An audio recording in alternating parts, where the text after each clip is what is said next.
Okay, this has been like a wacky morning, hasn't it been?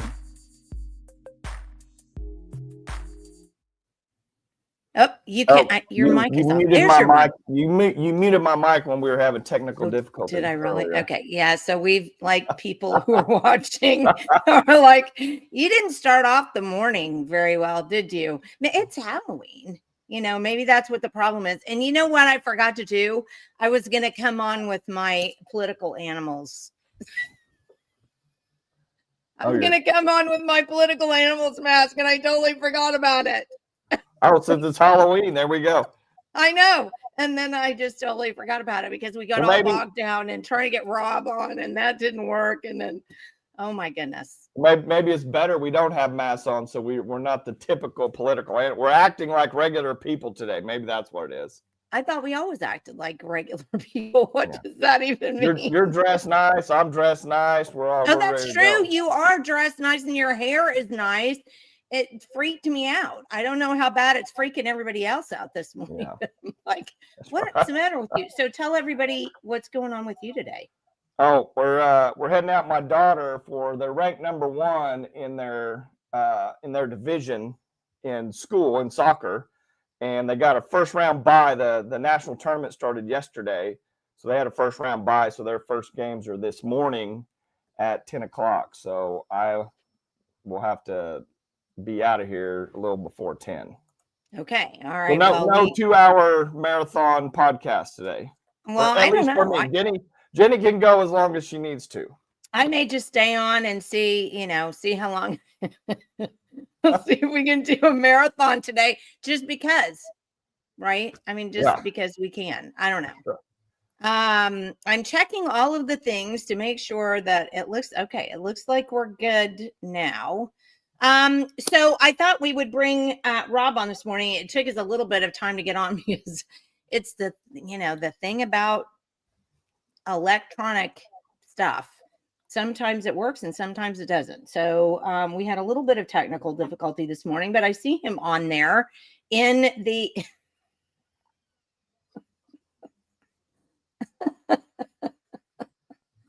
right. Booyah. That'd be booyah, right? Not boo y'all.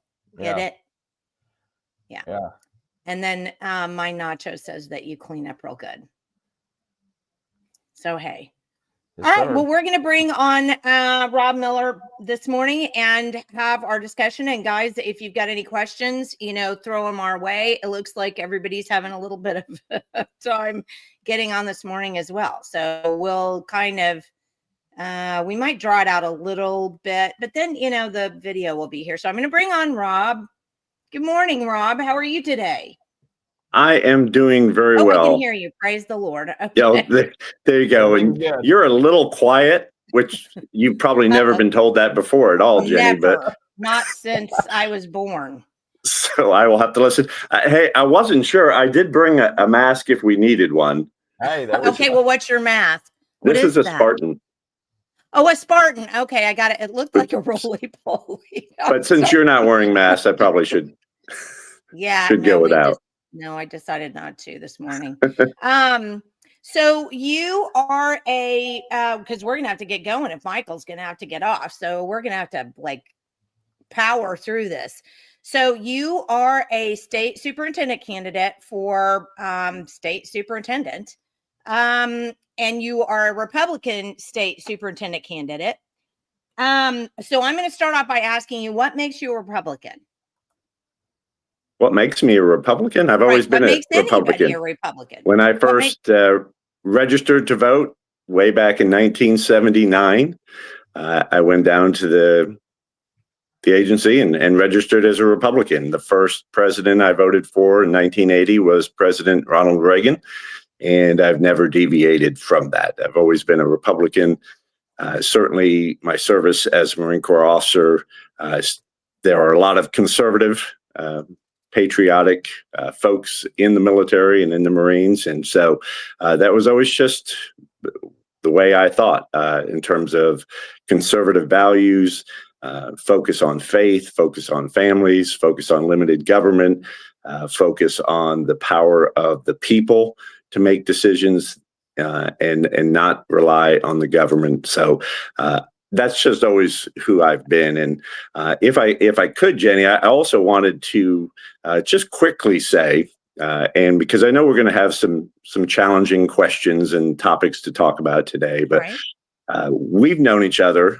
I've known you for over a decade now. Michael, you're relatively new. I don't know if I've met you before, but Jenny, we've been in and out of educational issues for over a decade now. And I wanted to make sure that I said this, is that one of the things I really respect about you is your authenticity, and that you're willing to get out there about issues and challenge people and challenge ways of thinking, because that's really important. And having that courage is going to be really critical as we advance and start talking about public education in the state of Oklahoma. Because if we can't have candid, honest, transparent conversations about what's going well, what's not going well, and how do we fix those things, then we're going to stay stagnant.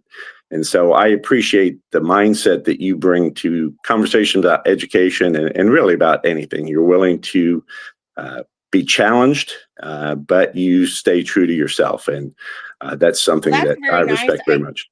I don't know everything. My mom drilled that into me from the time I was small because I was never quiet.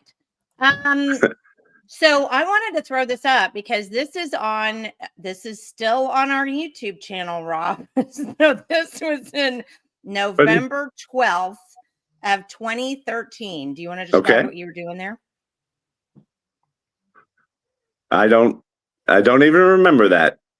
You had, I even had I keep your written testimony from that day. Oh yeah. Okay. There too. So this was when you were, and this is what, there was a slide before that. There it was. Okay. So this was in your presentation in 2013 on Common Core.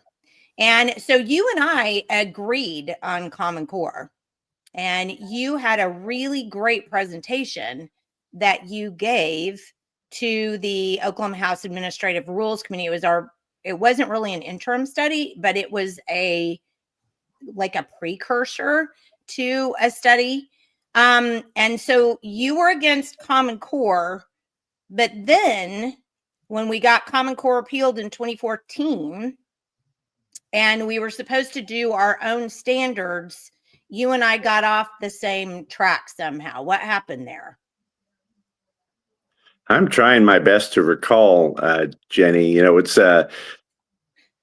I was a middle school principal at the time. Yes. So I honestly was kind of out of my lane. That's not an area that I have the expertise of a lot of folks. What I was really focused on is making sure that any academic standards that we adopted as a state and the curriculum that we developed as a school district really were focused on improving competencies for our students. Even back in 2014, 2013, whenever that was, we knew we had some challenges because we'd been having standardized testing for over a decade at that point.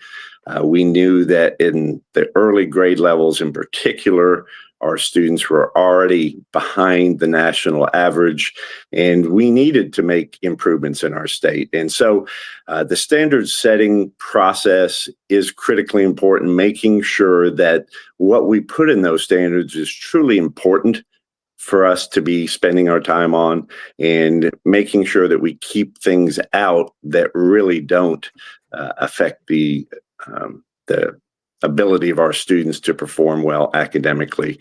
Well, I'm going to kind of jog your memory a little bit. So we had 3 different outside experts that came in. One was Sandra Stotsky. She talked about the English standards, and one was oh my gosh, I've forgotten his name all of a sudden, the math professor. And then we had another professor that came in that was talking, that had specific things about the standards in different ways. But we had a math expert and we had an English expert.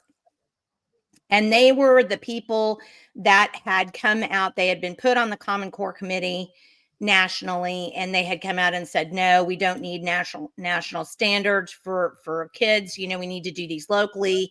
And so if I remember correctly, and I think I do because I went back and looked some stuff up, you and a whole group of teachers were really super snarky and kind of ugly to those of us who did that. And you know, Joy, I don't think helped anything. She campaigned on no Common Core standards and then hung us out to dry, which is not surprising, but it still happened.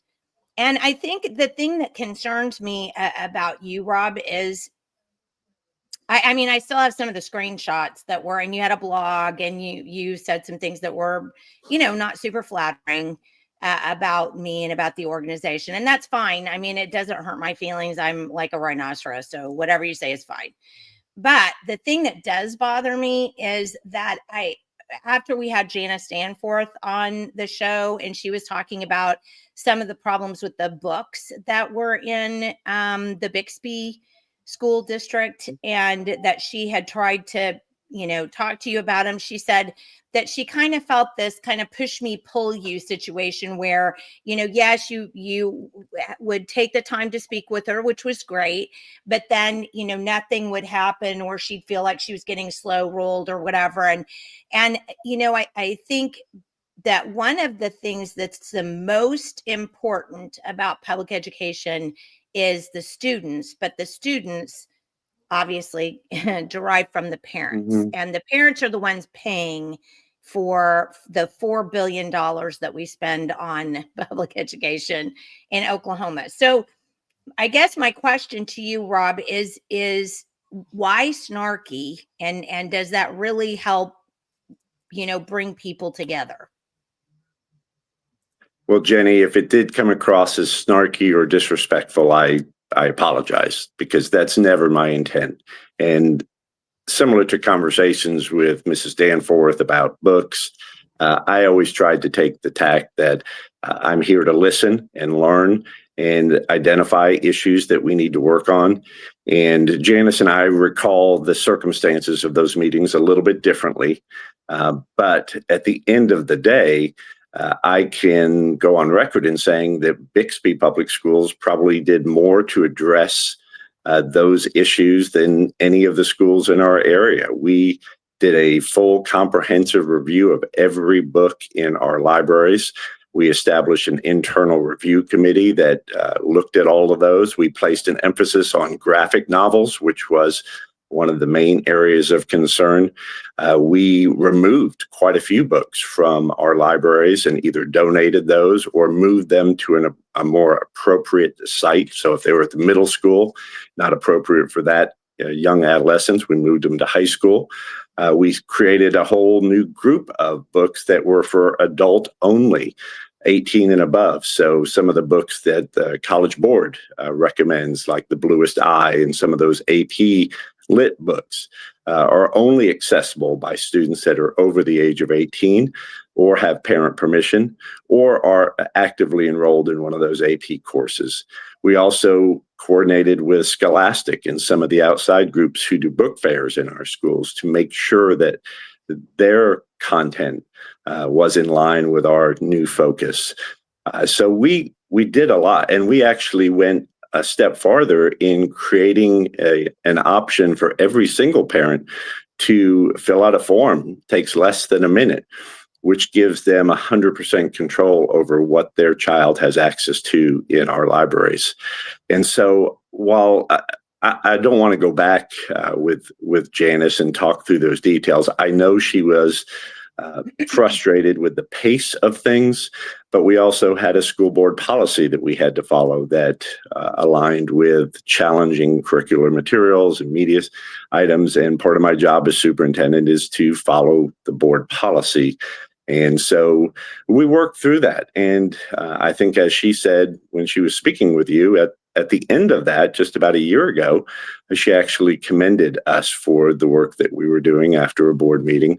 And so we're going to have challenges that we have to work through. But whenever I have a meeting with a parent, I come in with the view that they're the best advocate for their child that there is, and that we need to listen, and that our focus needs to be on coming up with a resolution that both serves the child and serves that parent. So again, I regret if I've said anything that came across as dismissive or disrespectful, because that's not who I am. I believe parents have an integral part in our schools, and actually I'd like to see more engagement from parents, even in school districts like Bixby, because we need parents to have an active role in the education process with their children. Well, Rob, since you brought up that book issue, I have just a question or two on that. As let's say you're running for state superintendent, would you support a statewide opt-in system to all these books rather than opt out? Because like right now, everyone is just completely opted into the system, and the parents have, there's forums, and informed parents are gonna possibly take their kids out. But I'm just telling you, you change that around to an opt-in system, and you're going to have, maybe 2 or 3% of the entire student body participating in those classes from parents wanting to do that. Would you advocate for an opt-in system rather than the current opt-out the way that it is? Michael, I want to make sure I understand exactly what you mean by an opt-in system. So at our high school, we've got thousands of books on the shelf. So what would that look like at a high school for a parent to opt into the library for their students? Well, like all the books that possibly have sexual content, violence, language, whatever, the students wouldn't be allowed to access those books until their parents signed a form or whatever to access those books, rather than the way that most of these schools do it now. They have access to all these books, and the only way they don't get access is if the parent signs and says, I don't give consent. Now that may or may not have been the way that you guys did it at Bixby, but I'm just saying in general, that's how most of these school districts operate. Is they're all in an opt-out scenario to where the parents have to sign to say, I don't want my kids to have access to those books. Okay, I think I understand that now. The challenge would be obviously managing that. So you go to a high school like Bixby that has nearly 2,400 students, and trying to figure out who's opting in, who's opting out. It really kind of needs to be as universal as we can, because there's just one media specialist and possibly an aide in there who are managing all of those details. But I think with technology, we can build those filters in a little bit better than what we've had before. The other thing at the high school, especially large high schools, is we often have students who are the ones who are checking books in and out. So I can see a parent wanting to have that ability to control what their child has access to. But literally the form I was talking about, Michael, takes fewer than 15 seconds. We communicated that well. We sent the link out to parents, and all they really had to do was click on the link, put their name in, and then they went into a separate system. And so that if they were wanting to check out a book from a library, they had to, the media specialist would have to contact that parent and say, I noticed you signed up for this. Do you want your child to have this, check this book out, or do you want to restrict that? Or the system that we had set up allowed the parent to actually have that book, pick it out themselves, and have that book delivered to the student either in class or at the library. Yeah. I'm not sure if that gets exactly to the root of what you're asking, but I understand parents' concerns about making sure that their children don't have access to inappropriate materials. And I would be open to lots of conversations about how we do that effectively and efficiently in our schools. Well, like with your example, and I don't want to take the whole show just talking about this, but like your example, you said it almost seems like you have the system there now, to ask the parent if they approve, if they, if they opt out priorly. So I don't understand why it just can't be the other way around, to where they don't have access. If a kid's going to check out a book like that, you call the parent to double check to make sure that it's okay. I mean, that's just, I just feel like in general, that entire library book situation is handled in a way, not saying you did this, but just handled in a way to where the parents, they're not informed as to the actual content and language in a lot of those books. And I'll give you credit if you removed a lot of those books, great. So I'll give you credit for that. I think that's fantastic. Well, let me ask you, so I'm going to move on from that, if you don't mind, for a second. And in your perspective, as if you were elected to be the state superintendent in Oklahoma, what do you expect is your top priority? And I'm going to say the top priority for Oklahoma public schools. Just one. We have to address with a high level of urgency the gaps that we have with academic outcomes for our kids, especially in the early grade levels. And I think you've heard that from anyone you've talked to. Both literacy and numeracy in those early grade levels is critically important. And if we're not building those foundations in those first 3 or 4 years of school, we know, and not just anecdotally, but from research, that those kids are more likely to drop out, more likely to not be able to go to college. So we have to do everything in our power to make sure that we're intervening early, that we're assessing students effectively, that we're providing interventions for kids so that by the time they get to 3rd grade and they're 8 or 9 years old, that we have them as close to being on track as possible.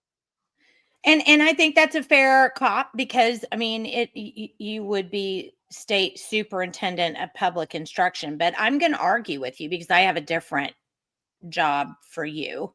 Okay. And that's protecting the safety of children, because the vast majority of people students in public education are under the age of 18. And when they have access, and we'll have to show you Karen England's site. She was on our program just last Friday, as a matter of fact, she's a lady who has taken upon herself to find all of the developmentally inappropriate books in various library systems and, put that out there. And Bixby, I think, was very high. I think I'll throw it up here, Jenny. I've got Bixby. Yeah, but it's not just that, Rob. And, I guess I have another question. So I just saw an article recently about the fact that underneath superintendent fields, we've now decided to not remove the certifications of some of the teachers that were brought before the board for inappropriate conduct with students, and that we're not going to be changing up accreditation as well. And so I have a question for you, that if children are not safe and their minds if their minds are being warped by pornography in school, or if they're not safe because there's a predator who is grooming them in some way, does their education really come above that? Well, Jenny, those would be assumptions I would make, and I understand the way you framed your question is what's the top priority. Safety is one of those things that's just, in my mind, is understood, that we have to do everything that we can to make sure that our schools are safe physically, and that any threats to students, both from personnel, from other students, from curricular resources, are weeded out immediately.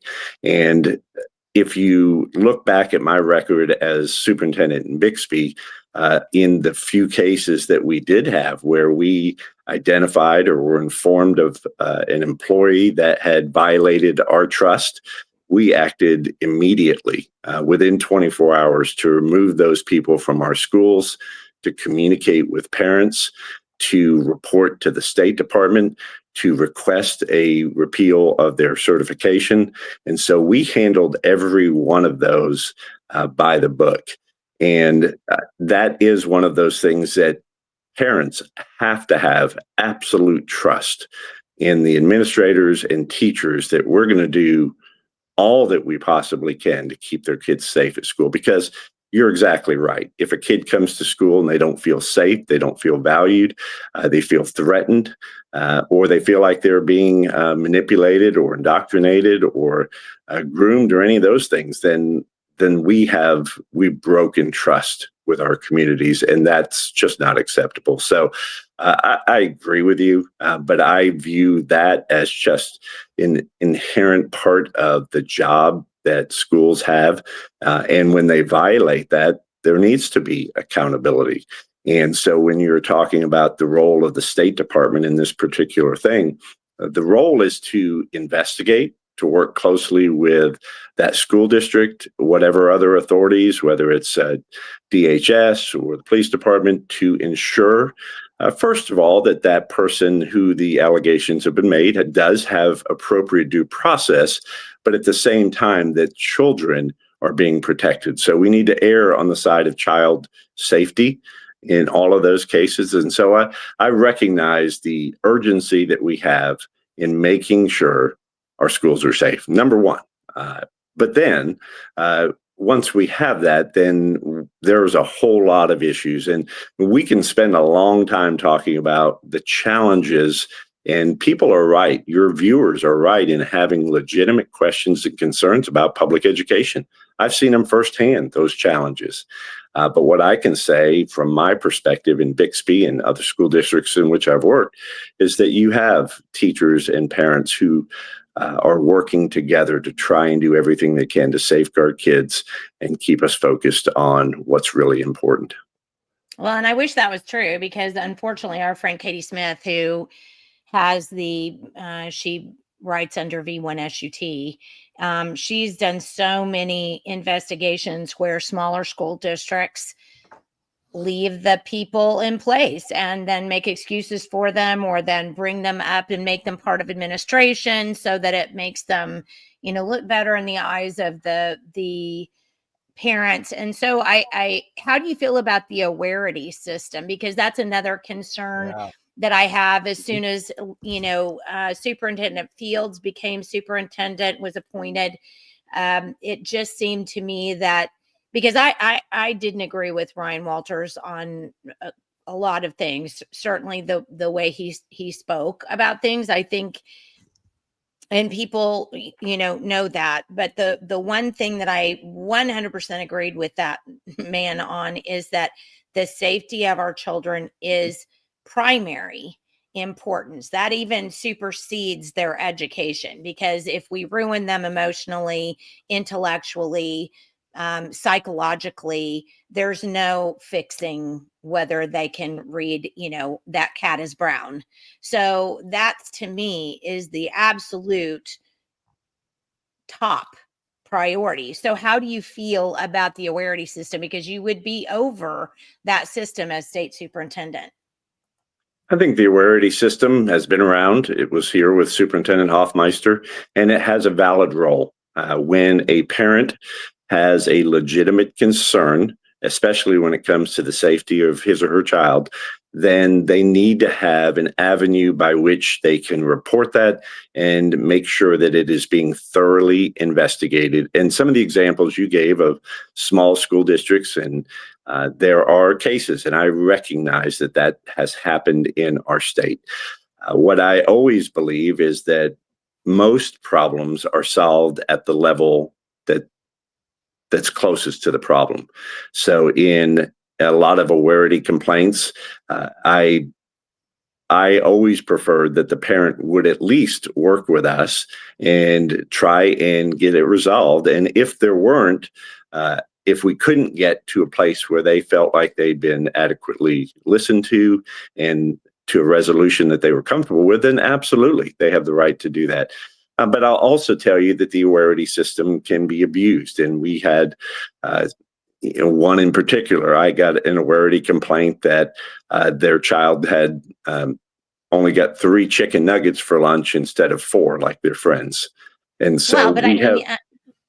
I know, but I mean, Rob, you just kicked that one out. That's not. I know, but it still takes time. And so I know they get thousands of those, but it is a critical safeguard for our parents. And I would do nothing to change the awareness system. The only thing that I think lagged a little bit under Superintendent Walters was the speed at which those were investigated. And in many cases, those awareness complaints languished for months without a resolution. And so now people are in limbo. They're not sure if something's going to happen, if there's appropriate action that needs to take place, because we would just hear about it. We would send our information, and then we would wait for months in some cases. But even in Bixby, we didn't have that many awareness complaints. I think probably 5 to 10 in the 7 years that I was there. So it was pretty limited, because we do believe in working with parents and solving issues at the local level. Well, Rob, if I can ask just a couple questions on that. Did you guys as a district promote the awareness system? Like, do you feel like all the parents knew about the process and if they had issues, or was that just, how, like, if something comes up like that, how would a parent, in Bixby even know to use the awareness system? Well, most of the time when we met with parents, if they were willing to have that conversation, and we would talk through what we were doing, what the investigation was yielding, we try and be as transparent and honest as we possibly can, because again, the parent is the chief advocate for their child. And especially in issues of safety, we want to make sure that we've taken all appropriate actions to take care of it.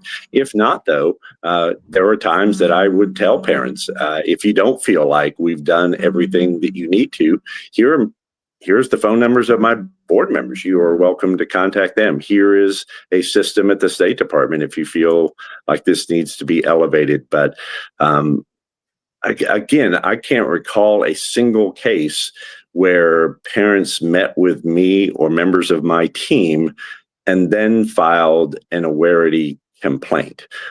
Now, there are issues certainly with parents with children on IEPs where it would go through a system and we couldn't reach a resolution. And then there's due process and complaints to the State Department, those sorts of things. And that's just anyone who works with special ed knows that that's just an inherent part of that system. But even with those, considering that Bixby has over 1,500 students that are currently being served on IEPs or 504s, the vast majority of those, over 98%, were solved and resolved with teachers and parents and the appropriate specialists at the table. And so I'm about solving problems. When I was in the Marines, one of the things that was drilled into me as a young officer is it's the actions and attitudes matter more than words. Words are easy to throw out there. Don't tell us what you're going to do, just do it. Don't tell us how good you are, show us. And so I've always integrated that into my leadership and the organizations in which I've led, that we need to be responsive and take appropriate actions when they're needed, because trust is critically important in schools. Right. But I'm going to go back to something you said that does kind of stick with me a little bit. Okay. And it's exactly what you said about, well, I hope that parents bring it to me and that we can handle it internally. Why? Well, because I think we're in the best position to actually resolve those concerns. But how? Because here's my argument with that, Rob, and why I'm very uncomfortable about that. And it's a huge red flag to me. I'll be honest, for you to say that, because we have a problem I'm going to say virtually every public school in Oklahoma, and there is no transparency.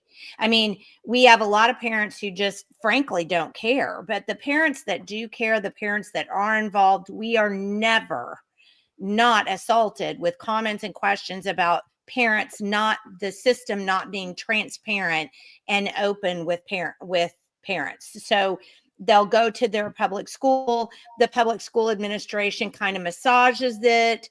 They move them around to different things. It never becomes an issue outside of that. And therefore, nobody really knows that it happened.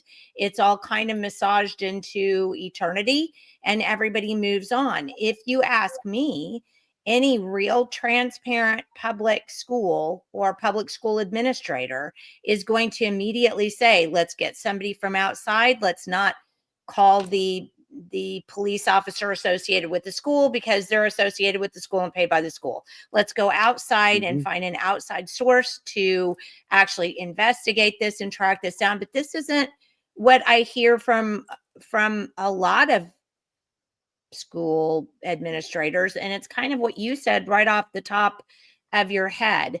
I don't agree. I think you don't handle it internally. You immediately go outside to somebody to perform some kind of investigation that doesn't involve people in the school.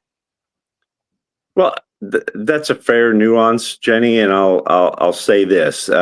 Without getting into specifics, I can share an example. In Bixby, we had an incident with our high school principal last year, and within 20 minutes of me being notified that we had a potential incident, I had suspended that individual. I had reported it to the local law enforcement, which was Tulsa Police Department. I had sent a report to the State Department. And within 8 hours of that, I had sent a letter to all of the families that gave as much detail as we knew about that particular situation. Within 24 hours, we had finished our investigation. The police department was still conducting theirs, but we had already made decisions, secured a resignation from that individual, talked to our regional accreditation officer, and cooperated fully with the police as they continued their investigation into this. So one of the things that I know the Bixby community was very complimentary of how transparent, how active we handled that. We didn't try and hide anything. We acted on it like we should. Humans are going to make mistakes.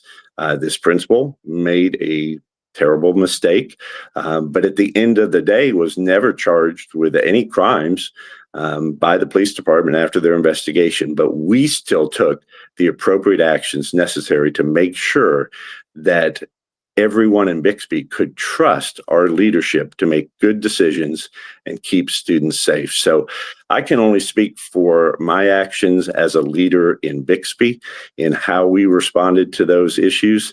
And if those are not the same protocols that are being followed by other school districts, then absolutely the state superintendent needs to be personally involved in making sure that that investigation is done openly, transparently, and with a focus on protecting kids.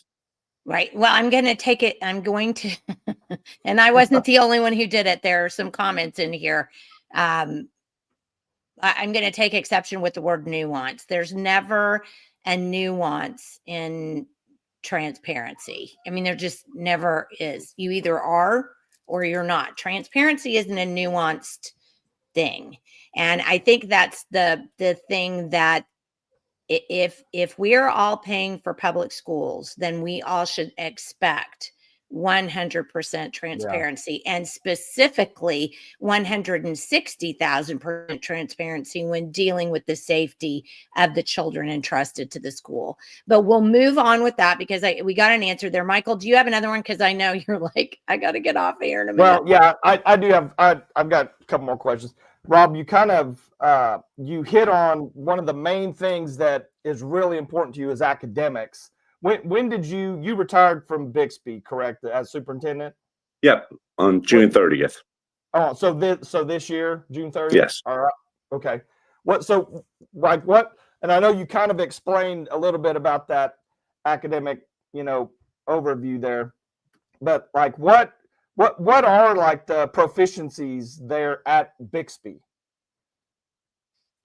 Typically speaking, students in Bixby perform at 15 to 20% above the state average when you look at proficiency levels in different grade levels. And that's where we have been.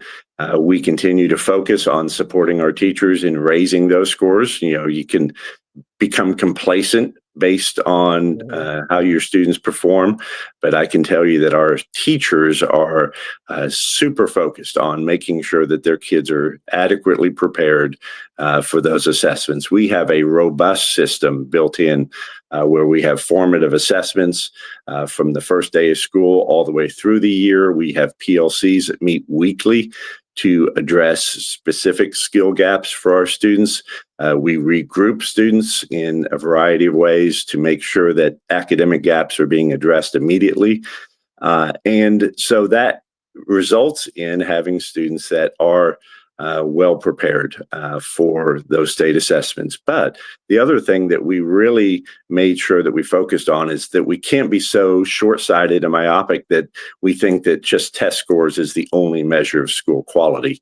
So we had to also focus on making sure that we were teaching things like critical thinking and problem solving and curiosity, those were embedded in everything that we did in Bixby, because I believe as we start looking forward into how teaching and learning are going to change over the next 10 to 15 years, that we have to prepare students for that by helping them learn how to use their own mind, how to think cognitively, how to be discerning, how to use knowledge, how to research, all of those skills that are critically important. But Michael, really the basic answer, the most important thing that I did as a superintendent to affect student outcomes is hiring great teachers and great principals, because there's nobody more important in that school than the teacher in the front of that classroom, and making sure that that teacher is not only well trained, has the curriculum that follows, there's a sense of accountability to make sure that they're doing what they need to. And then if they're not, if they fall below that bar, then we need to look in another direction. But for me as a superintendent, it starts with a classroom teacher, and then just right below that is the principal of that building, because they're instrumental in creating a culture of high expectations. Yeah.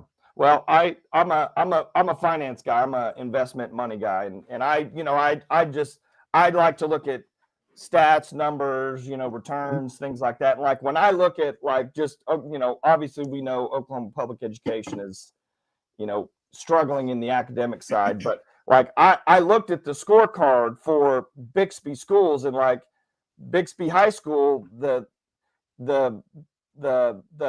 proficiency percentage of students meeting. So I'm reading off the website, and I can put it up if I need to, but the students meeting or exceeding grade level standards at or above proficient for their state test is 29% in math. I mean, I don't know how that equates, because I mean, to me, academics, that's why I send my kids to school. And I've got 5 kids. I send my kids to school for academics And I just feel like in general, at the administrative level in this state, we're failing these kids miserably. And I looked at English also, and English is 40%, or no, it's 50, it's 53%. So I know a lot of kids aren't good test takers. The testing could always, get better here or there, whatever. But to me, like 29% is unacceptable in math proficiency for my graduating seniors. I could not live with myself if that was a number being reflected as part of my job, as like my return to these kids. I mean, but that's just what it is. So I don't know what the disconnect, with what we get on the state website for performance compared to like any teacher or any administrator or any school related person we have on the program. We always talk about this, and it's kind of the same answer you gave, but I don't see the connection. I don't see where the disconnection is. I mean, if you've got hard numbers that show 29% of these kids are proficient in high school, how does that equate to, being above average or this or that? I mean, I know statistics can be twisted, but I'm just looking, 29% of these kids are proficient. So 70% of these kids are not proficient coming out of high school. So Michael, my question for you would be, where does that 29% proficiency level derive? What assessment is that based on? State assessment. This is the state assessment performance. Okay, because there is no state assessment. No, what there is the whole, it's a, 15-point rubric that they look at, has to do with state testing questions, yes, but also how many kids graduate, how many kids leave without graduating. It's like a 15-point assessment. That's where the proficiency levels come from, or the school, I guess. It's the school grade card. Okay, and I believe Bixby High School was rated a B almost every year that I was there, and U.S. News and World Report has them ranked as the 30th best high school in the state of Oklahoma.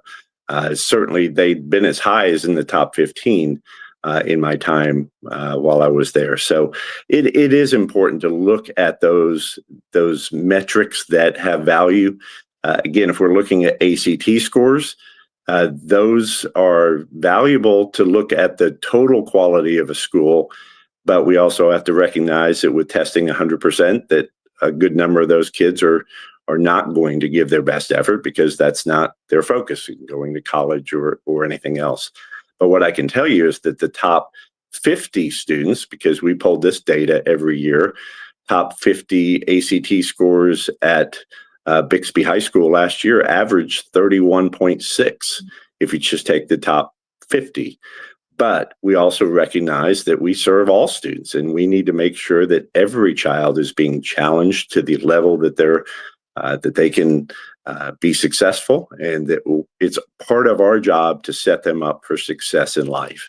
And so there's always going to be work to do, Michael. I'm not trying to be defensive or dismissive of what you say. Those are critical benchmarks for us to have. We want every kid to be ready to do whatever pathway they choose in life. But again, that 29%, I'd have to really evaluate all of the components that go into that. If we're just talking ACT scores, then it's similar to the NAEP 12th grade test that they give every 2 years. I don't give a lot of value to that just because I know how high school students. Yeah, but I'm going to stop you there, Rob, because I get that you're not the only administrator that I hear this from, and it's simply nonsense. All you have to do is go into any kind of a store anywhere and see the young people who are working there. Yeah. They know nothing. They don't know money. If the computer that they're working with didn't tell them how much change to dispense, they would have literally no idea. Many of them are not operating on any kind of critical thinking level at all. So all this nonsense, and I'm sorry, Rob, I'm just going to call you out on it. It's all nonsense. And it's not just you. I'm not just poking you in the eye. I'm talking about every administrator who falls back on this BS and BS about, well, test scores this and blah, blah, blah. No, you go out in society and see it. It's absolutely ludicrous. And you talk about critical thinking skills. How do you teach critical thinking skills? I'm going to pinch you on that one, Rob. How do you do that? Because I know. Jenny, do you know? Jenny, of course. Jenny, can I pause you for 1 second, Rob? Because I gotta go. But I forgot. Sorry. And you don't have to, if you don't want to answer these questions now, maybe you can come back in 10 minutes or so, Jenny. But Rob, what I want to know specifically, because this matters tremendously to me, is you were a superintendent during COVID. Did you have mandatory masking at the school? And then also, did you do school shutdowns? Did you close the school down? Well, I'm glad you asked that question, Michael, because that's actually one of the areas that we led the state in terms of our response to COVID. The masking protocols were not derived from schools. Those were federal and state mandates for masking. And so, of course, we have to comply with what federal law says. When they say you have to mask, I'm not aware of any school district that simply said we're not going to mask and violate that. But what I can tell you is that the way we communicated, the way we limited the number of distance learning days, we probably had fewer distance learning days than the vast majority of school districts in our state. The second year of COVID, when CDC was continuing to push these unfounded rules for quarantine of students based on the 6-foot protocol or the 10-foot protocol or all those sorts of things, we collected data in that first year. And what we found was that we had over 4,000 students that we quarantined in accordance with CDC guidelines in that first year. And of those, only 45 ever reported having COVID. So we're talking less than 1%. So we made a decision with my board's approval to modify that and really go against the draconian rules of the federal government and the CDC. And so we stopped that practice in year 2. We kept more people in class. We had to navigate that both with parents, because we had parents that were pushing back and insisting that we continue that. It was challenging, Michael, and you know that. For every decision that we made for COVID, there was a subgroup of parents who would have the opposite opinion. So if we loosened up on quarantines, we would have a subgroup of parents that wanted us to go the opposite direction. If we loosened up on masking, we would have the same thing. So we did not do masking on school buses. We realized how foolish that would be. So we did as much as we possibly could to keep our students in school while also ensuring the safety of our employees and our students and our broader community. Okay, I'm gonna confront you. Yeah, go ahead, Jen. I gotta go, but I do want to just say one thing, Rob. I don't think there was any federal law, state law. There was no mandatory anything when it came to the masking. That was, and we looked at that pretty seriously in some of the lawsuits that we came across. And just one other thing, I think, that'll be a whole nother rabbit trail. So I don't want to go down that, Jenny, because I really need to go, but I appreciate it, Rob. And you're in really good hands here with Jenny. That's for sure. All right. Thank you, Michael. Hey, good luck to Carson. All right. Thanks, Jenny. All right. So I'm gonna put this back up. Bixby, like its big sister Jenks, ignored STIT when they said they no longer needed to quarantine kids for 2 weeks, and then she goes on to say you're absolutely lying there. So, yeah. I mean, I'm going to give you the opportunity to, answer that. Well, it's absolutely false. I'll just say that. And if she knew that, I can pull up the emails that we sent out early in the 21-22 school year that stipulated that policy. And trust me, my board got a lot of phone calls. I got a lot of phone calls. There was tremendous pushback against loosening the rules for quarantine. That was both from parents who were concerned about the safety and well-being of their children. It was from employees. It was from the broader community who had elderly parents that they were concerned about their child coming home with COVID. And I don't think it's fair to go back 3 years ago and Monday morning quarterback, the decisions that were being made during that, we can always look back and say, you know, that was the CDC was wrong in that initial interpretation. But the idea that we could simply say, hey, we're going to ignore the masking protocols would not have, I don't know of a single school district that did that. And if you're aware of school districts, especially larger ones, that simply said, we're not going to mask anymore, I'd be curious to know who those were, or who those, because well, let me give you an example, because Okay. you say I don't think it's fair to go back and Monday morning quarterback. I think it's 100% fair, because when we first came on, I asked you what made you a Republican, and personal liberty is number one among what makes anybody who wants to put an R by their name an R by their name. So I wasn't a person who was running a school, so I can't say that, but I was running a town at the time. I was the mayor, and we never shut down or made anybody wear masks or make anybody close their businesses or anything else, because it was people's personal responsibility, whether they wanted to go into a store without a mask or they didn't want to go into a store at all or whatever. It was their personal responsibility. So I think it is exceptionally fair to quarterback those things, because people who understand Republican principles operate on those as a rule. And certainly if they understand civics, understand that the federal government really has no control over the state except in a very limited number of ways. And so when we understand that aspect of government, we can understand that we just say, hey, this isn't, and I'm not a huge fan of Governor Stitt, but at least he did at some point tell the federal government to go, take a long walk off a short pier, and we were going to do what we wanted. But it is a big deal. But I want to go back to that question before Michael had to get off. How do you teach critical thinking? Critical thinking should be embedded into every single course that we teach. So that instead didn't answer my question. I know it's a lead into my answer though, Jenny. Okay. All right. So what we have to do is provide students with opportunities to use the knowledge that they've been taught to think in divergent ways, to analyze situations, to use research, to evaluate pros and cons, to do comparison and contrast. All of those elements of solid instruction are critically important when we teach those things, whether it be problem solving, critical thinking, but we've got to keep kids engaged. And everyone recognizes the value of core instruction, of making sure students have the knowledge, whether that's in math or reading or social studies, whatever else.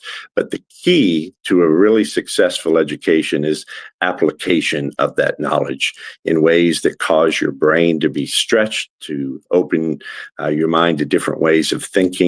And so I know with my own children, when I was raising them, and as a science teacher, I know you were a science teacher as well, my whole focus in that class was, how do we use this information in such a way that we advance our own thinking and allow us to create new questions and really evaluate why we believe the way that we do and how we might think differently if we had additional information or evidence. So it's the old evidence and reasoning paradigm that we work through. But I'd be interested in hearing your perspective on what you think critical thinking is.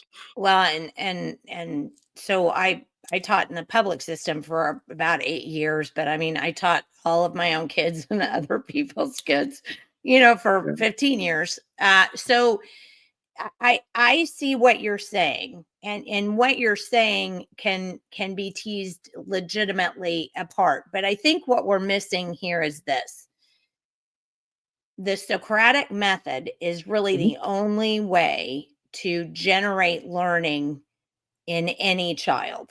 It just is. And the Socratic method is nothing but, here, read this, and then we're going to discuss it. And I'm going to ask you some questions, and you're going to have to think about it. But Rob, we have Chromebook after Chromebook after Chromebook. We have teachers who are mired down, and I'm sorry, now I have to do this and this and this and this. Now I've got 2 other planning periods that I don't have because I'm doing this. And it is becoming, I mean, I wouldn't teach in a public school if you paid me $4.5 million a year. I just wouldn't do it. I mean, there's no, you just don't have any autonomy anymore. These are all things that I've heard from teachers who have either left the profession or in and just gritting their teeth until they can retire. My mother was a 32-year teacher.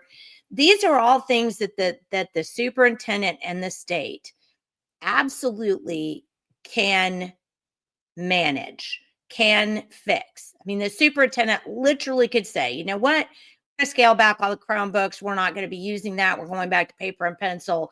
I mean, what's your thought about doing something that drastic?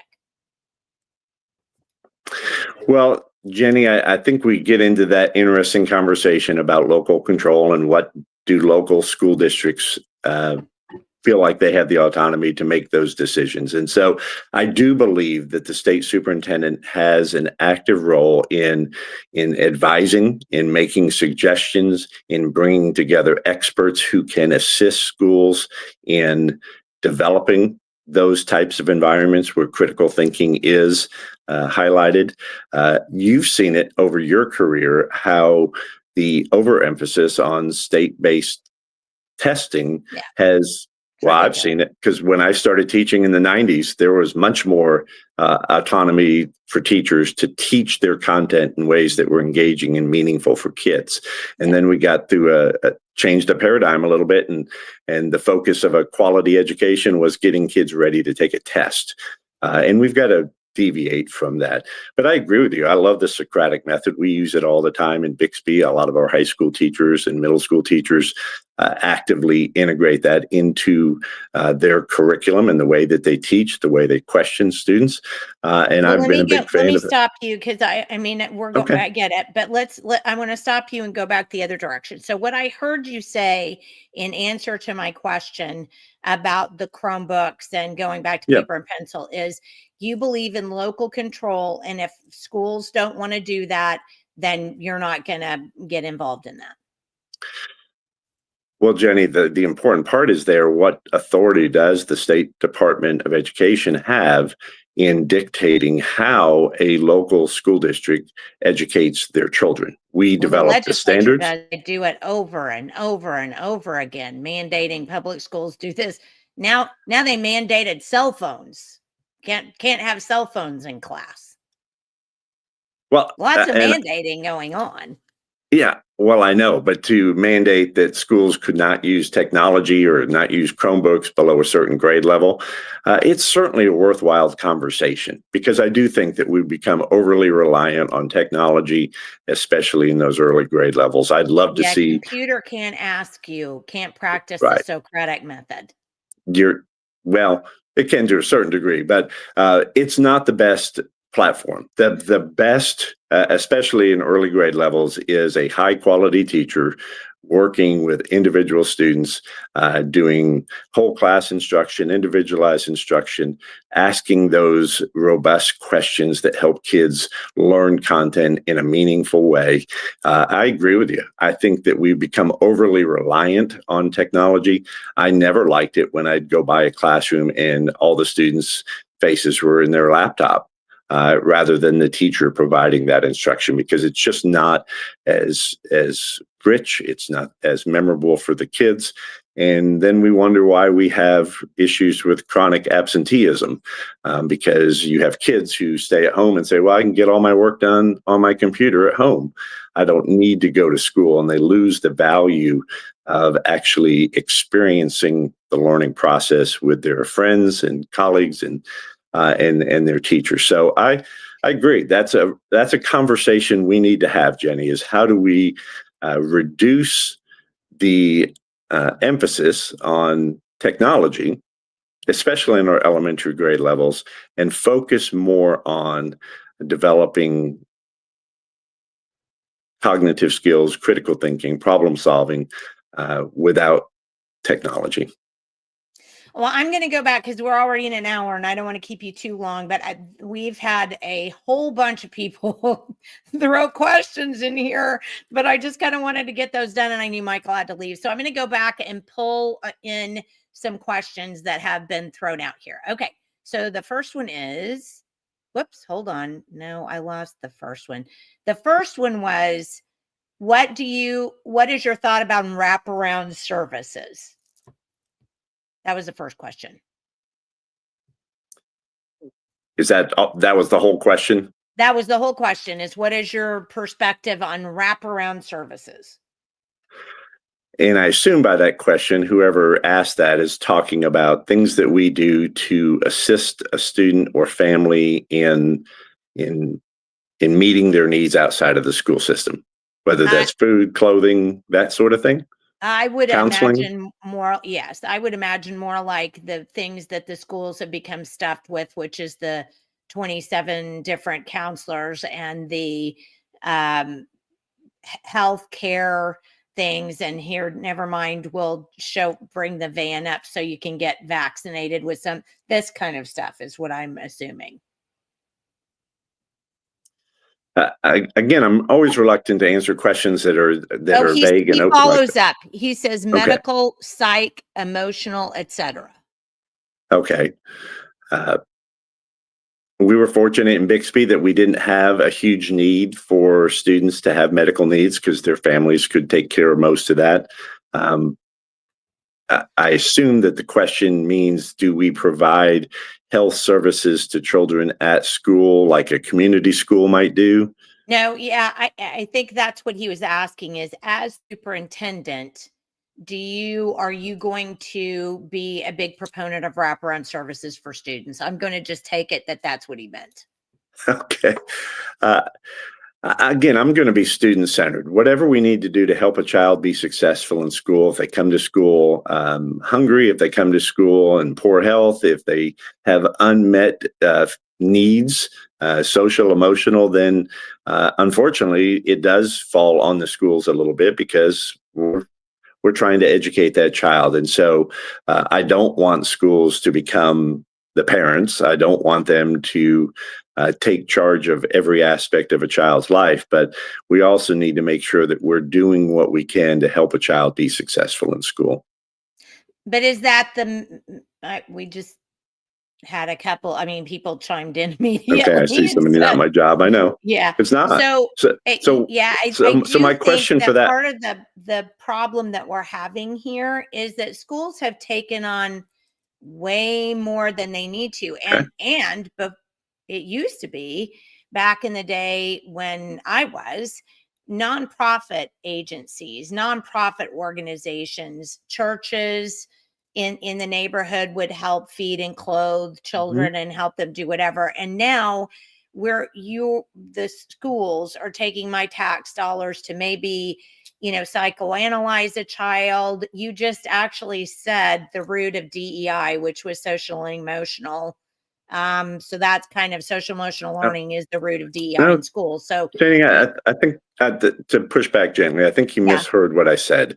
My focus again is to help children be successful in schools. Okay. And I don't like how far it's gone with many of these issues that we are being looked at to provide all of these additional services that were never part of the education system. And so I think, again, there needs to be a reasonable conversation about how do the needs of these children get met, if not for the school. And so whether that's faith-based agencies or other local supports for kids, I'm for it all. Let's all get together and figure out how to do this. But at the end of the day, when I've got a child in a classroom and they have needs, whether they're hungry, whether they're have had a trauma at home or something like that, I have to be able to do something to help that child get through the day, and be able to learn. Because if Well, but those, isn't that something though, to just pick up the phone and call the parent and say, hey, you need to come and I can get you some help, but here, parent, you need to come pick up your child and let me help you get into some services outside the school. You could just have a list of that happens every day, Jenny. Yeah. That's where we start. We call parents and we say, what can we do to align you with the services that you need for you and your family and your children? Because it is interfering with your child's ability to learn. We're here to support you and help you. But we have to understand that many families are not well equipped and they're challenged to do the things necessary to be good parents. So you can refer them to those other services, but what happens if they don't take advantage of those? The kid still comes to school every day. Right. So let me just mention a really quick issue. So when we backed Joy initially against Janet Bracy, because that was another thing you and I were copacetic on, is we were not Janet Bracy fans.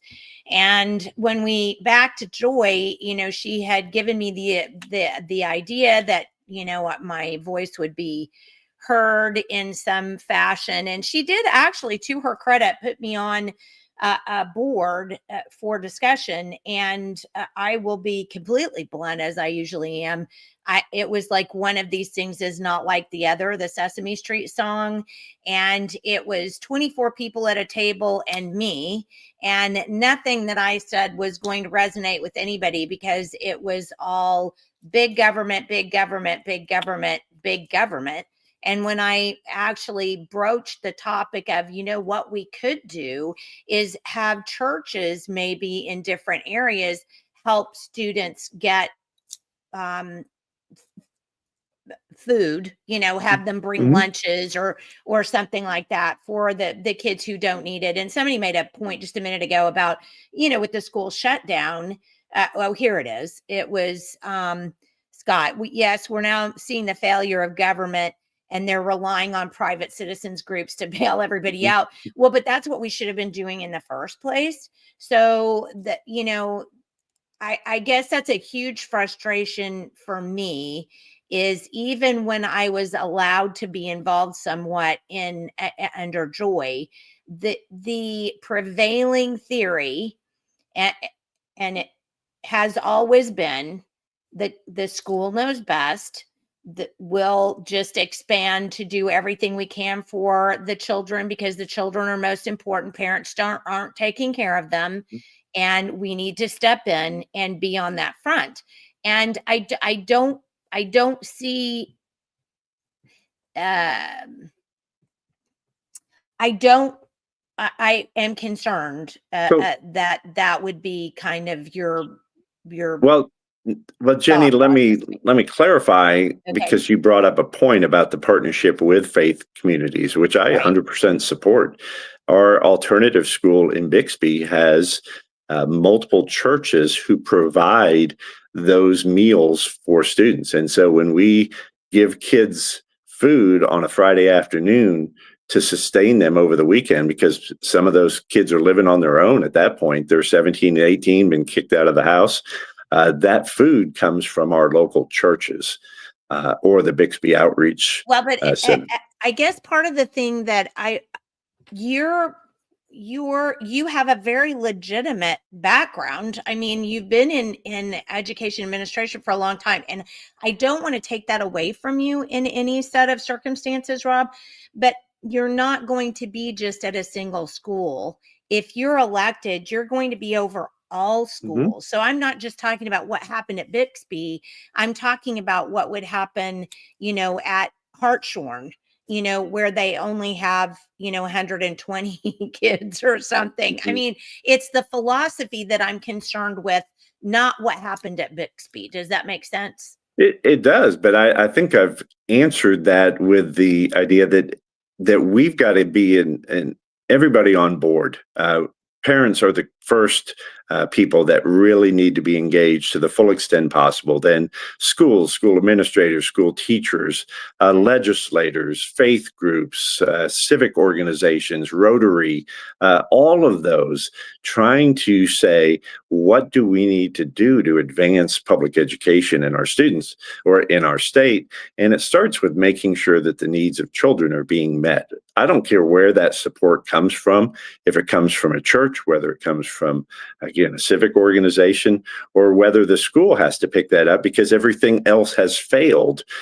Ultimately, if I've got a child who has a need, my inclination is to do everything I can to help them, because I recognize, and I've seen kids thrive when they've been given just a little bit of support, because they then hear the message that they're loved, that they're valued, and that people care about them, and they're willing to put forth the effort and be successful in school. And I've seen the opposite. When kids' basic needs aren't being met, then that manifests in negative behaviors, and that disrupts the entire learning environment. So it is really complex, Jenny, and I know you know that from working in schools, but we're only going to solve it if we're willing to work together and identify how we can each contribute to the success of our kids.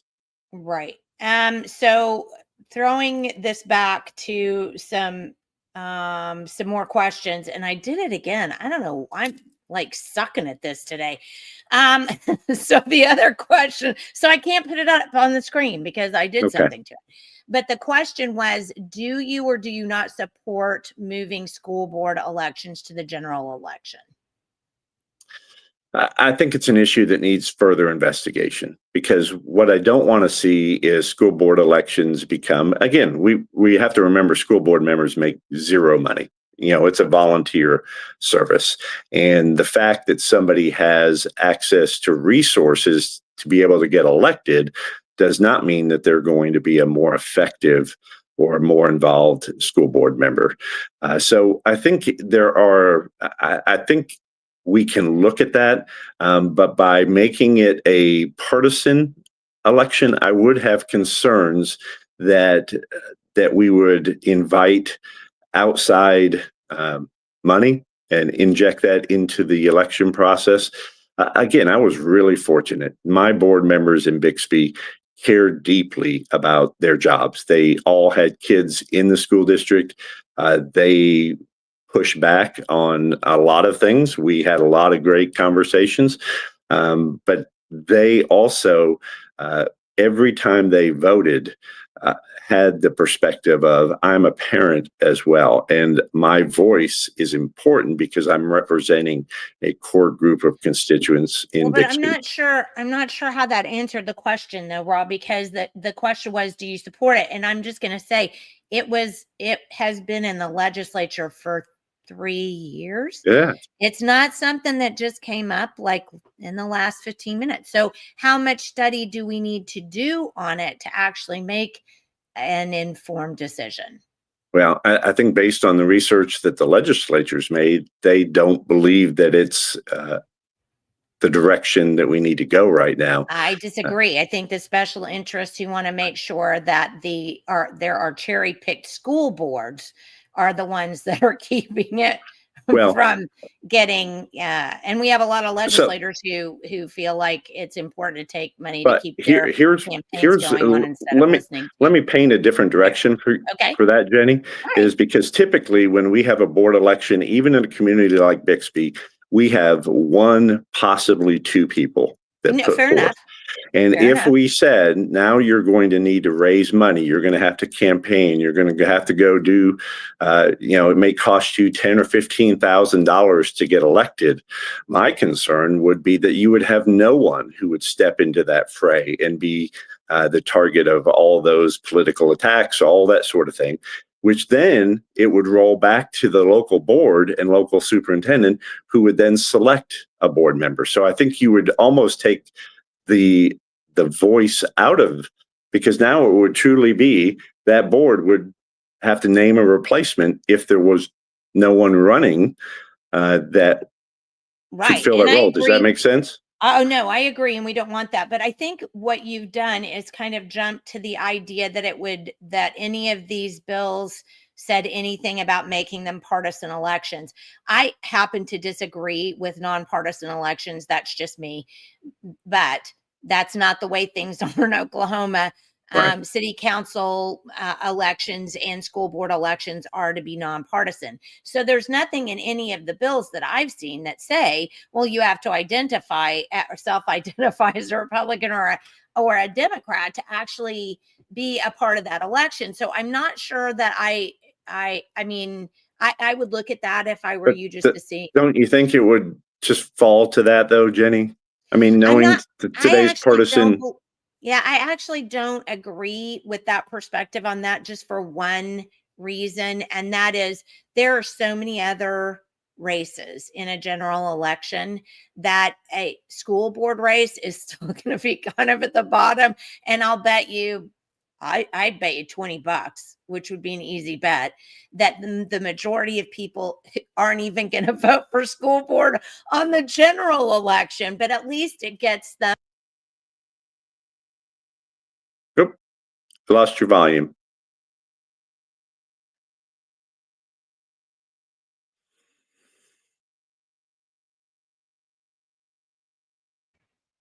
Okay. I've got a Oh, there you are. Now you're back. I lost. But I think that what I was trying to say was, I don't think people, so many people in a general election vote the 3 top issues or people that they want, and then they don't even finish the rest of the ballot.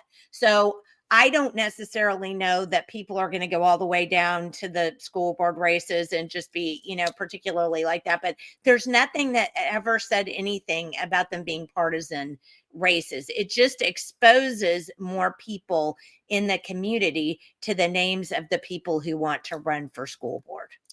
And I really can relate to that discussion, but I also don't want the elections to be, it's similar to when we vote for, some of these judges that we don't know who the judges are. We've never been in the court system. I don't know if Bob Smith's a good judge or not.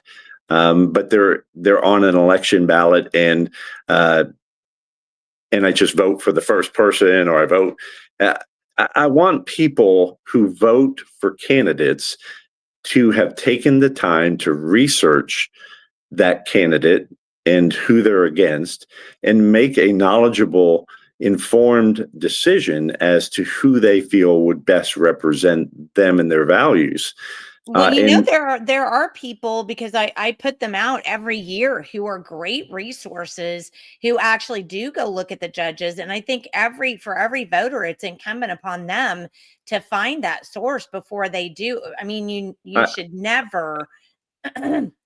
I wish I had that level of confidence, Jenny, that everyone was going to take the time to research and make an informed vote.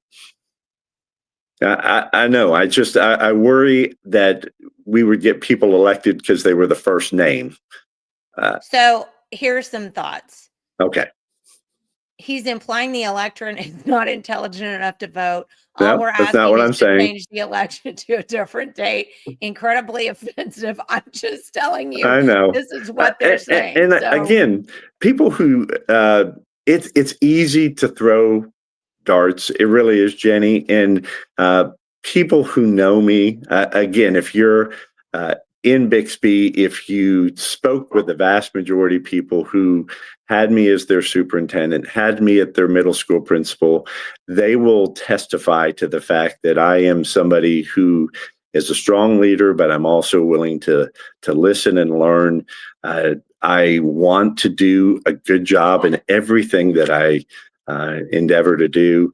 My focus has always been on serving kids and serving parents to the best of my ability. This is not a political fight for me. I don't want to be a state superintendent to push a political agenda. My focus is really to make Oklahoma schools better, remove the politics as much as possible, and help our kids thrive. Against Ryan Walters? I'm sorry? Was that your biggest argument against Ryan Walters? I mean, because you weren't a Walters fan. So what was it that you felt like you could do better than what Walters did? Again, I think the role of a leader is to build a culture where everybody's working together for the betterment of that organization. And I think there were some positive initiatives that Superintendent Walters initiated. I think there was a need to be more responsive to the voices of our parents. And you illustrated early on just making sure that parents had that level of trust that schools were safe places for their child to be. And so that was an important conversation for us to have. And Mr. Walters brought that to the forefront. But what we didn't do is we didn't take the time to build the consensus, to get everybody together to say, okay, now if we're focusing on this and we've got this under control, now how do we move forward? Because we're stagnant as a state. And I'm very dissatisfied with where we are, whether you rank as 50th or 45th, wherever that is, because it impacts children and it impacts the future of our state. And I'm a proud Oklahoman. I want what's best for our state and for our communities and our parents. And I think there was so much effort on his part about issues that weren't really impactful in the day-to-day focus on improving outcomes for kids. And so I think he just got off track, got focused more on particular issues rather than really working with the legislature and with parents to improve education in our state. And so that would be my focus, is making sure that we're not wasting all of our time on singular issues and that we're focused on really improving our schools in Oklahoma. So a couple of things, and I hope I'm not going over here with you because I really do appreciate you, hanging in there, Rob. I mean, really. How do you feel about homeschooling? I've been in a unique situation. When I left the Marine Corps in 1993, I had actually homeschooled my children for 2 years. Because I wasn't comfortable with the quality of the schools in Southern California where we were attending. So I did that as a single parent and a Marine officer at the same time. So I recognize how challenging it can be. But my kids have been homeschooled. I've had some of our children that went to private religious schools, and then we've had public schools. So we've dipped our toes in all of those choices. And I'm a firm believer that parents need to make the decision that's best suited for their child. So if a parent or a group of parents feel that they have the capability of educating their children well and mirroring their values, their academic, I didn't mean to go there, mirroring the way in which children should be educated, then absolutely, parents have that right. And I applaud the fact that the state of Oklahoma has that in place and empowers parents who want to make that choice to be effective homeschool teachers. But you wouldn't believe in changing what we have right now. You wouldn't want kids to take a state test if they were homeschooled, or having parents somehow submit a questionnaire about, what they want to teach their kids. Are you fine with leaving it the way it is? Yeah, that certainly wouldn't be a priority of mine to change anything with that homeschooling. Okay. I think there's obviously you can find cases where there are not great scenarios for homeschooling, but I think the vast majority of parents who have made that decision are committed to doing the best that they can for their child. And there are a tremendous number of success stories of people who have grown up, gone through homeschool all 12 years, and are highly successful Oklahomans. And so I wouldn't do anything to change that. What's that? I have a couple of those, so I would agree. Okay, that's very good to hear. The other thing I wanted to ask you, there are two other questions, and I will see how far we get there. And one of these was on there. how do you feel about tracking? We have we had a very contentious bill last year, SB 224, where we want to take the workforce database that we've been collecting on what kids do after they're actually educated, and then this state longitudinal database system that I railed against and have been railing against for 17 years. And we want to plug them together so we get this whole long database of tracking a child from the moment they enter the system at whatever age that is to the point they become employed. What are your thoughts on that? Now, I was opposed to that bill as well, and I followed that discussion as it went through the legislature. I don't think we need that. I don't think it adds value to what we're doing, and we've already got enough information about kids that's out there. But I know all of the vendors in which Bixby worked. That was one of the things that we really made sure in those contracts. Conamigo, for example, was one of the programs we added, was to ensure that student data was safeguarded above all else. That they didn't have the ability to sell that data or share that data with outside tutoring companies or anything else. Parents have a legitimate right to know that their child's data is being held confidentially and securely. So I would oppose any efforts to do more than that. And I remember, I think that you are opposed to vouchers. I am opposed to vouchers, yes. And I'm fairly certain it's it's somehow going to be the death of public education. But but I am with you on this. I don't agree on vouchers either. What is the big problem that you see with giving state money to religious schools? You mean through the education tax credits? Correct. Well, they're vouchers.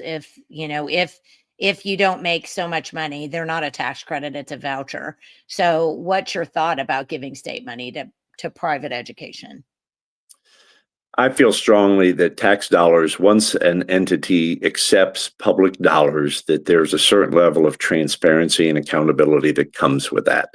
That if private school is going to accept those tax dollars, and whether it's through, I know the workaround is through those tax credits, but I would like to see greater transparency to make sure that those dollars were being spent appropriately. I believe in open board meetings, subject to open records, and whether or not that involves actually assessment of students to see if they're seeing the same growth in those schools. That's a conversation that could be had. But I just fundamentally believe if you're going to accept government dollars, public dollars that we all pay as taxpayers, there's a certain amount of accountability that should come with that. So I'd like to see a little bit more there without restricting, again, the right of parents to make that choice. But doesn't that inherently change the nature of the school? Because I agree with you. I mean, I agree with you. And my argument is I don't want religious schools having to bow to state accreditation. Otherwise, sure, it makes them a private school.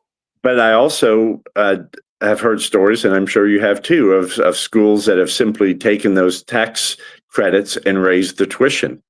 Yes, for sure. And I think that practice needs to be addressed. Yeah. I don't think that's right to do that. And they're just pocketing the money and making additional profits without adding additional programs or teachers or anything else. They're just, they're profiting from this. And I don't like that. Those are my tax dollars. It's like if somebody was an avid golfer and said, well, I don't want to play on the public courses. I want to go over to Southern Hills and golf there. And I want you to pay my monthly fees. Well, I've got some. Kind of like that. What's that? It is kind of like that, actually. Yes, it is. Yeah, and I wouldn't support that. Yeah, and it's kind of I mean, lots of people, on our podcast agree with that, which is good. Okay. This was a good comment that I do think is important. John actually is not just a farmer and rancher, but he's also been a public school teacher as well. And he made the point, how many kids will just open the book in the library, never check it out, so the parent will never know what's going on? Keep the books out, period. Yeah. And I do think that's important. Well, and that's what we did. We separated those books out. Anything that was not appropriate at the high school level, we put in a over 18 group. And so they're not on the shelf for a kid to just check out. Okay. Oh, here's a good one. How does he separate himself from Joy Hoffmeister? She took Oklahoma U.S. News and World rankings from 41 down to 49, and we heard crickets. Can he be critical or honest about the Joy period?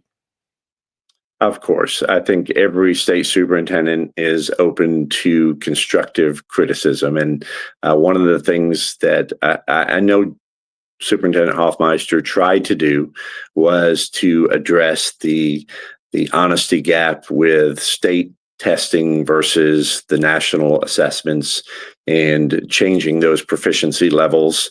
I think was valuable, but it was a difficult thing to do because you saw what happened is the proficiency levels went from the 70s and 80s down to the 40s. And so that was a positive thing that she did, because I do believe that schools need to be accountable and transparent, and we need to accurately reflect how our kids are doing. I think we did lose focus on really some of the initiatives that Janet Barisi, the name that we don't like to say a lot anymore. But I did think we had a good plan in place for improving literacy in our state that had been modeled based on successful things in other states. The Mississippi model that people are talking about now. It's funny how almost all the components of the Mississippi model were things that we had in place. And so I think it is important that we go back and we revisit those and implement the things necessary to improve those outcomes. Well, that's an interesting, yeah. I'm going to go ahead. Stop you there just on this, just because of the fact that we did actually have a question about that. It is, how do you deal with the Mississippi? What are your thoughts about that? And I just wanted to interject something. A friend of mine, Dr. Becky Pelham, she lives in the Panhandle, but she has been a really good researcher, and I'm going to forward you a Substack that she just wrote, and I'm going to ask you to read it, because she did a really great assessment on what Oklahoma is doing for reading interventions, compared it to what they did in Mississippi. And what we're saying that we're doing and what we are doing are not the same things. And it was a very eye-opening article for me. And I would just ask you to read it, because I feel like she has an amazing point there. Yeah, I'd love to. Well, and while you're talking about the Mississippi model real quick, and you mentioned that you had a question there, I have spent a lot of time over the last year or so really looking at what Mississippi's done, what Louisiana's done, what Alabama's done, what successful school districts, and we can't discount the work that states like Connecticut, Massachusetts, New Jersey have done as well, although it's tough to make an apples to apples comparison there. But one of the things that Mississippi has learned is that, yes, their fourth grade reading scores have really shot up, and now they're near the national average, but they still have significant numbers of students who are not reading on grade level. They've just reached the national average. The other aspect of it that's very interesting is when that was right. There was a huge gap, and it's the old regression to the mean sort of conversation that you have, and with NAEP, with the limited numbers of students that are tested. Right. But what's interesting, if you extrapolate that out to their 8th grade results, and you'll see that their 8th grade literacy scores have not increased since 2002. And the federal numbers have decreased. So if you're comparing, they are holding water better. But what they've seen is a regression from 4th to 8th grade, which is very similar to what Florida experienced during the Jeb Bush era. That I've looked at that right. And are so, having that problem. Yeah. And so whether that's a result of, we're going to really hammer this and get kids to pass these tests, but then we take our foot off the gas.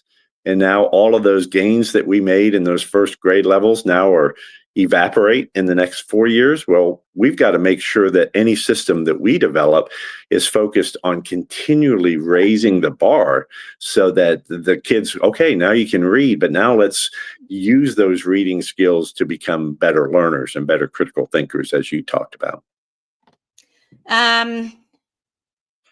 Are teachers' unions for or against? That's a fair question. Again, I know that there's a narrative out there, and I am very unsettled with some of the political actions of unions, especially in states on the coast, East and West Coast. Pretty appalling, some of the things that they advocate for. Our unions here in Oklahoma are relatively weak. I know in Bixby we had a negotiating team, but for the most part, that was really just to serve as a bridge between teachers and administration about issues of concern. They didn't have any input at all in curriculum. And that's the same in most districts in Oklahoma. And I understand that there are areas where the union has a more influence than in a Bixby or a Jenks or some of the small schools. I think my encounters with the people in my school district that belong to the union is they belong to the union because of, they believe it's part of being a teacher. They want to have that support in the event that they have a bad or poor administrator who comes after them. We never really had to deal with that. At the end of the day, and I'm going to say this multiple times, it's about serving our students. And if it interferes with what we're trying to do with kids and working with parents to have stronger academic outcomes and producing great citizens, then I'm going to work as hard as I can to keep it out of our schools.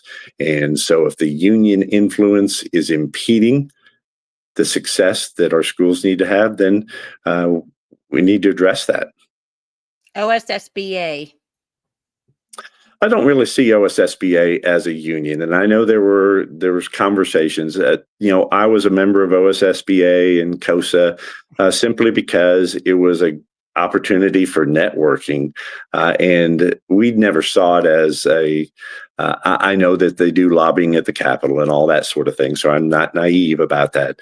But for the most part, my colleagues that I work with in COSA are focused the same way as I am. We're trying to improve schools in our state. But I can understand people's concerns about, again, having a greater influence than they should have in our schools. Well, and what people really don't understand is schools pay for the administrator to be a member of those associations. So they're basically run with state money. And OSSBA is not an organization that is parent-centered in any way. And they do much of the school board training, and many of the school board people that I've spoken to are told that the superintendent runs the district and not the school board. I haven't heard that myself, Jenny, and I was on the OASA board, and I've never heard that. The sessions I'm part of is that local school boards are the ones who elect or select the superintendent. So I don't know. I don't see that as being a huge issue in our state. Maybe your perspective is different, but I look at it as it's a collective of professional administrators And the group in which I align myself are the ones who are truly focused on improving schools. All right. As are Chromebooks keeping kids engaged more so than pen and paper? Of course not. No, I see it with my own grandson. Every time he comes to the house, he wants to get on a computer. And I say, no, we're going to play a card game. We're going to play Yahtzee. We're going to play something else. We're going to go outside. We're going to do other things, because technology is intentionally designed to attract, to build into the brain. We see it with adults too. I mean, and I think, again, that's the conversation we need to have, is because many of these kids, when they go home and they're sitting in the living room, everybody's on their own screen. And we've gotten away from that. And so all of us need to hold ourselves accountable and say, you know what, I'm putting this away and we're going to talk, or we're going to play a game, or we're going to do something else that builds, or we're going to read from the Bible. We're going to do something that builds our family and builds our values. And so Chromebooks, I think, are here. Certainly with emerging technologies, we're not going to eliminate technology. We need to have a conversation about the role of AI in the future and how we navigate this very, very tricky time in modern society. But in those early grade levels, we've got to really make good choices about how we integrate technology in ways that benefit and add value and aren't just a babysitter or helping with classroom control. Okay, we're going to wind it up here. Teachers I've talked to said it's not the lack of pay that bothers them the most, it's the BS they have to deal with. And so I guess, are you going to continue to want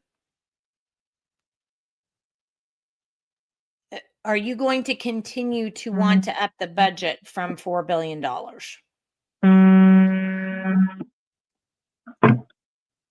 The issue of teacher compensation is important simply because we know that that with other industries offering more competitive salaries, that we have to make sure that we're competitive. We can't continue to sustain our system with 5,400 emergency certified teachers. We have more teachers retiring each year than we have coming out of our education system. I think last year we had just over 1,000 in the entire state of Oklahoma that graduated with traditional teaching degrees. And so we've got to address that. But you're exactly right. Pay is simply one piece of that equation. People don't leave jobs because of pay. Most of the time they leave it because of their boss. And so we have to make sure that our principals are high quality, that they are building a culture, not just of high expectations, but that where teachers feel supported and respected. And again, that's one of the issues that the former state superintendent, I think, dismissed too much, is that teachers need to know that they add value to this state and they're important, but they also, we're going to hold them to a high standard. They need to do their jobs and do their jobs well. But if they do, then we're willing to compensate. So I'd be willing to look at, similar to what we've done with the Teacher Empowerment Act, looking at how we can use available funds in a way to truly reward high quality instruction in our state. So now I'm down to my last thing. So I'm sorry if you guys did not get in a question. I apologize, but we're going to have to get off. I'm sure Rob has a life as well. So I just wanted to put up two things. These are kind of pushbacks.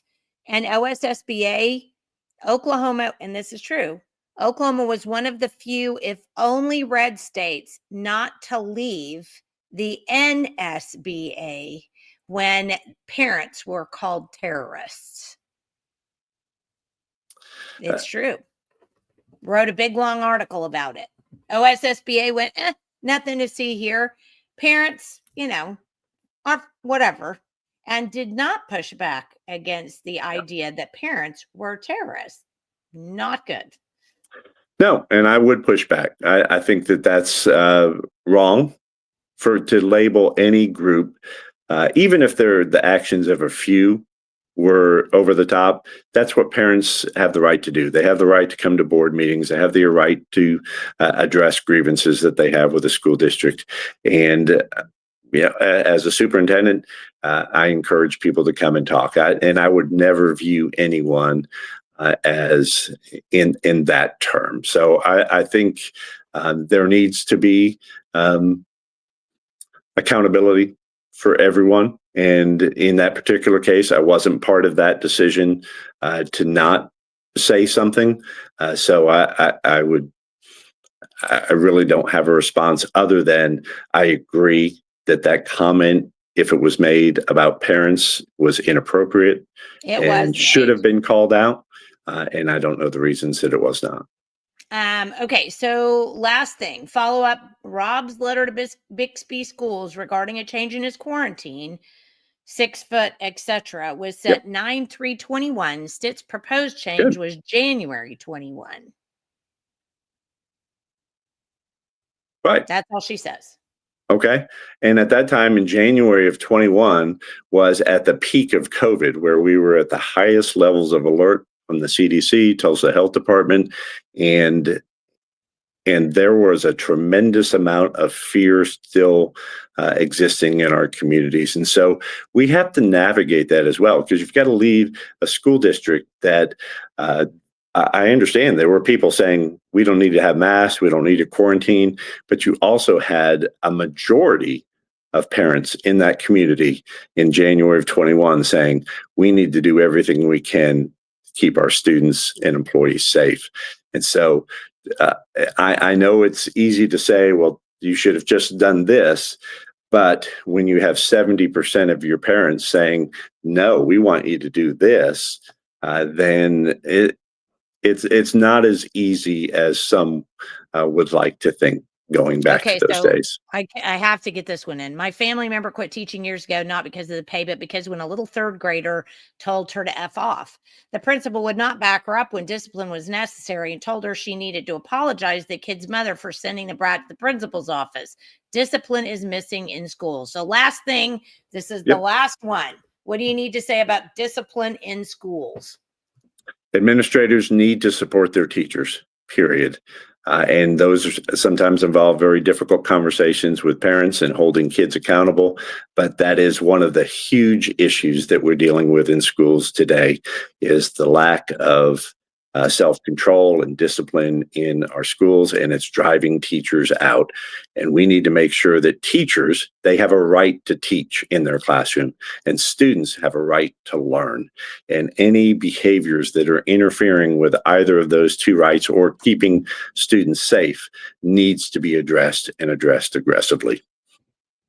All right. Well, we're gonna take you at your word on that. Honestly, Rob, I really do. I mean, you've taken some flaming arrows. I mean, okay.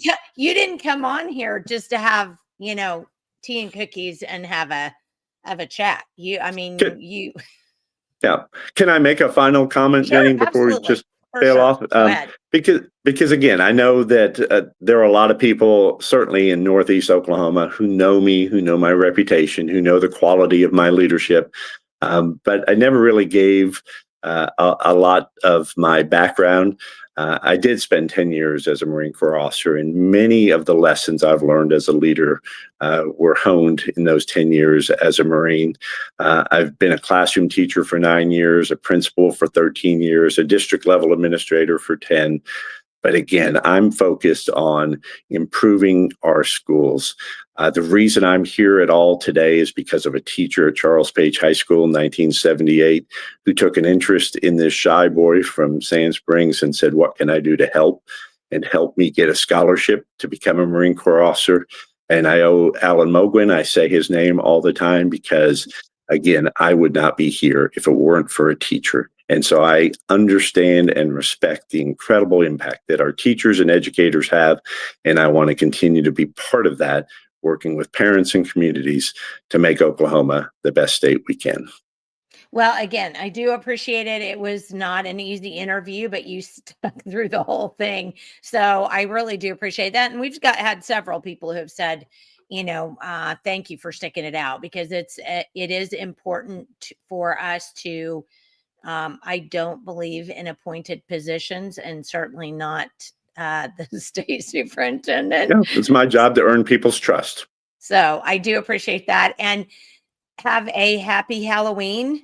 Happy and safe Halloween, everybody. And thank you again to Rob. I really appreciate you so much being here with us. And thank you, everybody, for joining us. Great audience today. Thank you so much for the questions. I'm sorry we didn't get through all of them in the comments. But again, thank you so very much for being with us. And you guys have a safe and wonderful Halloween. And we will see you again on next Wednesday. Blessings for the weekend.